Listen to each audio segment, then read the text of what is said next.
চাওক সুমন্ত মাধৱৰ পৰা প্ৰথমে ক'ব লাগিব এয়া প্ৰথম ঘটনা নহয় নিকৃষ্ট মানসিকতাৰ এই যি আচলতে শ্বিলং মেঘালয়ৰ বাসীৰ এয়া দ্বিতীয়বাৰ তৃতীয়বাৰো নহয় আপুনি চাব যদি চাই অসমৰ ক্ষেত্ৰত অসমৰ যান বাহনৰ ক্ষেত্ৰত পৰ্যটকৰ ক্ষেত্ৰত তেওঁলোকৰ এই নিকৃষ্ট যি আচলতে গণপ্ৰহাৰ বুলি ক'ব লাগিব আৰু এই মুহূৰ্তত মই খানাপাৰাত পৰিৱেশ আছোঁ কালিৰ যি ঘটনা সেই ঘটনাৰ তীব্ৰ জোকাৰণি সৃষ্টি হৈছে খানাপাৰা সেই যি আচলতে বাছ ষ্টেণ্ড বাছ ষ্টপত আৰু এই পৰিৱেশ মই দেখাইছোঁ এই মুহূৰ্তত অৰুণাচল মেঘালয়ৰ যিমানসমূহ গাড়ী আহিছে এখন এখনকৈ এই মুহূৰ্তত অসমৰ যি আচলতে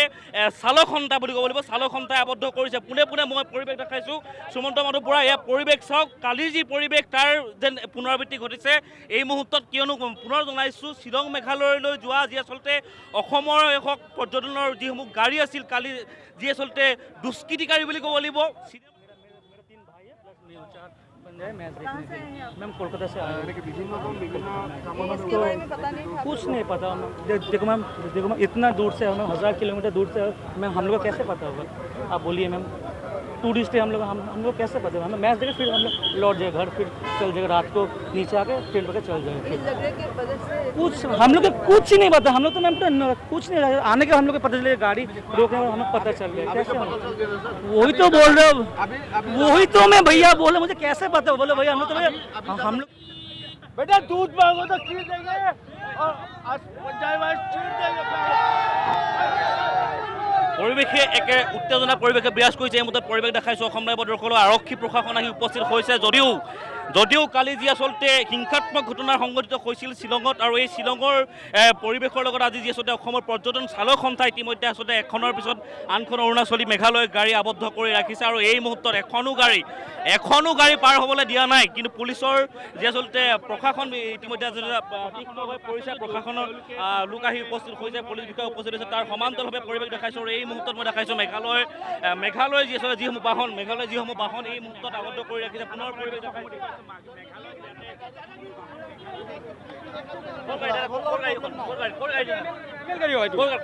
শ্বিলঙৰ 05 গাড়ী হয় মেঘালয় হয় কালি আমাৰ অসমৰ গাড়ী এনেকৈ কৰি আহোঁতে মাৰি কিনে ভাঙাইছি কিন্তু আমি ভাঙাও নাই গাড়ী আহোঁতৰ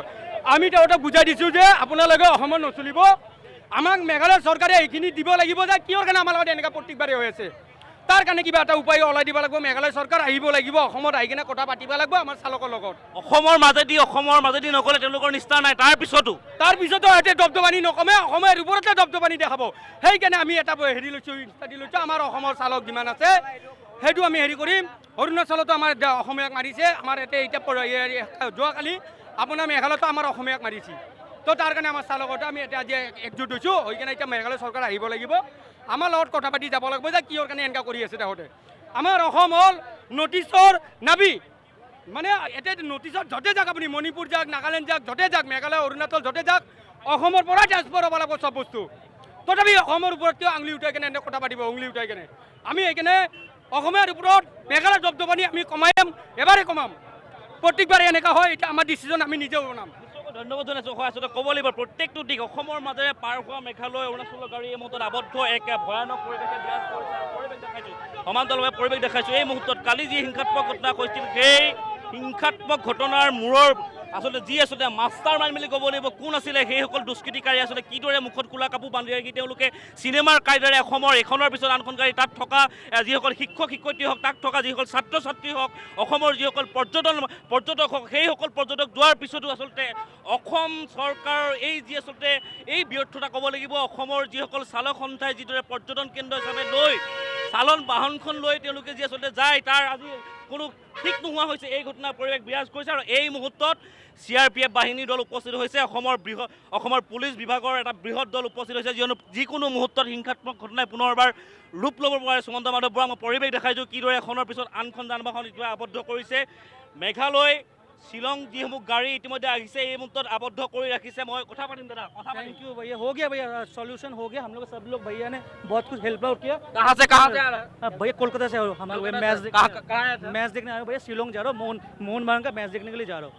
शिलोंग जा रहा है राइट भैया यस भैया गाड़ी आप लोगों का नहीं हो गया भैया सॉल्यूशन हो गया हम लोग अभी भैया छोड़ दे रहे भैया लोग बहुत हेल्प आउट कर दिया थैंक यू सो मच भैया थैंक यू পৰিৱেশ দেখাইছোঁ যিসমূহ আচলতে পৰ্যটন আচলতে আঁতৰৰ পৰা বাহিৰৰ ৰাজ্যৰ পৰা আহিছে তেওঁলোককো যাবলৈ দিয়া হোৱা নাছিল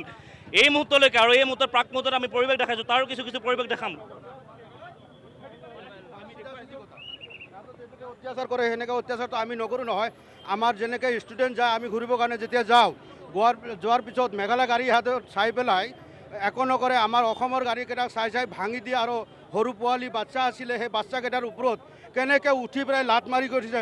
অসমৰ মেঘালয়ত কি পুলিচ প্ৰশাসন নাই নেকি? চৰকাৰৰ মানুহ নাই নেকি? সিহঁতৰ কিবা প্ৰটেষ্ট কৰিব আছে, ধৰ্ণা কৰিব আছে, সিহঁতৰ চৰকাৰক দাবী জনাওক। কিন্তু অসমৰ ওপৰত বাৰ বাৰ কিয় অত্যাচাৰ হয়? এনেকৈ যদি অত্যাচাৰ হয় আমি কিন্তু কেতিয়াও বহি নাথাকোঁ। আমি মেঘালয়ৰ গাড়ী আহিছে, আমি সুন্দৰকৈ বুজাই পঠাই দিছোঁ যে তোমালোকে মেঘালয়ত চৰকাৰক তোমালোকে দাবী জনাও অসমৰ গাড়ীৰ ওপৰত যাতে অন্যায় অত্যাচাৰ নহয়। যদি দ্বিতীয়বাৰ নেক্সট এনেকৈ অন্যায় অত্যাচাৰ হয় আমি কিন্তু মনে মনে বহি নাথাকোঁ। এইখিনি মোৰ ক'বলৈ আছিলে। ধন্যবাদ। ধন্যবাদ জনাইছোঁ। আচলতে কৈছে অসম চৰকাৰৰ লগত আহ্বান জনাইছে যে মেঘালয় চৰকাৰৰ লগত যি আচলতে এই বিভাগত আচলতে কথা পতাৰ যি আচলতে অনুৰোধ জনাইছে আৰু এই মুহূৰ্তত পৰিৱেশ দেখাইছোঁ এক যি আচলতে প্ৰতিহিংসাৰ বুলি ক'ব লাগিব। আচলতে কালি যি ঘটনা হৈছে, যি শিশুৰ পৰা আচলতে যি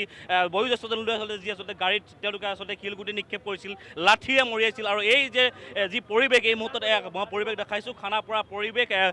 আৰক্ষীৰ এক বৃহৎ দল আহি উপস্থিত হৈছে। এই মুহূৰ্তত আৰক্ষীৰ বৃহৎ দলে ইতিমধ্যে নিয়ন্ত্ৰণ কৰিছে। তাৰ সমান্তৰালভাৱে দেখা যাব আচলতে কিমান দিনলৈকে এই যি আচলতে শ্বিলঙৰ মেঘালয়ৰ যিসকল বাসী আচলতে তেওঁলোকে আচলতে অসমৰ লোকসকলৰ ওপৰত অত্যাচাৰ চলায়। এয়া প্ৰথমবাৰ নহয়, দ্বিতীয়বাৰ নহয়, তৃতীয়বাৰ নহয়, তাৰ আগত কেইবাবাৰো এই ঘটনা হৈছে। কিমান দিনলৈকে এই আচলতে যান্ত্ৰণা ভুগিব লাগিব? কিমান দিনলৈ অসমৰ পৰ্যটকে, অসমৰ চালকে আচলতে গাড়ী লৈ আচলতে এই ধৰণে আচলতে যি ভয় ভাৱ নলৈ আচলতে যাব পাৰিব? এই কথা কিন্তু স্পষ্ট প্ৰকাশ কৰিব। দেখা যাব পিছত কি দেখা যায়। তাৰ আগমুহূৰ্তত এটা কথা ক'ব লাগিব, এই হিংসাত্মক যি ঘটনা ইতিমধ্যে পৰিৱেশ মই পুনৰ দেখাবলৈ চেষ্টা কৰিম। পুনৰ গাড়ী আবদ্ধ কৰি ৰাখিছে আৰক্ষীৰ বৃহৎ দল উপস্থিত, পুনৰ গাড়ী আবদ্ধ কৰি ৰাখিছে। মোৰ সতীৰ্থ দীপজ্যোতি কাকতীয়ে পৰিৱেশ দেখাব। এই মুহূৰ্তত আৰক্ষীৰ বৃহৎ দলে যি আচলতে চেষ্টা কৰিছে আচলতে যি আচলতে প্ৰতিহিংসা কোনো ঘটনা নহওক, কালিৰ দৰে আচলতে ঘটনা নহওক, তাৰ সমান্তৰালভাৱে পৰিৱেশ দেখাইছোঁ। এই মুহূৰ্তত যি আচলতে আমি শ্বিলঙত এতিয়া জংগলী নহয়, আমি ডাইৰেক্টলি মানুহ মাৰিম, ডাইৰেক্টলি আমি মানুহ নামাৰোঁ। আমি ভালকে বুজাইছোঁ।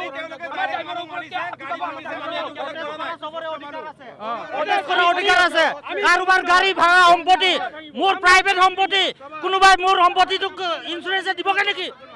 আজি ইঞ্চুৰেঞ্চক ক্লেম কৰিলে দিবগে? নিদিয়ে। प्रोटेस्ट करो। ऑल मेघालय स्टूडेंट यूनियन को हम बोल रहा हूँ, आप लोग प्रोटेस्ट करो, लेकिन हम लोग का असम का गाड़ी का मत तोड़ो। বিশ্বকপ হয় প্ৰত্যেকৰে মুখত এটা কথা কৈছে যে শ্বিলং আৰু মেঘালয়ৰ যিসকল ষ্টুডেণ্ট ইউনিয়ন তেওঁলোককো সতৰ্কবাণী জনাইছে যে আপোনালোকে প্ৰটেষ্ট কৰক।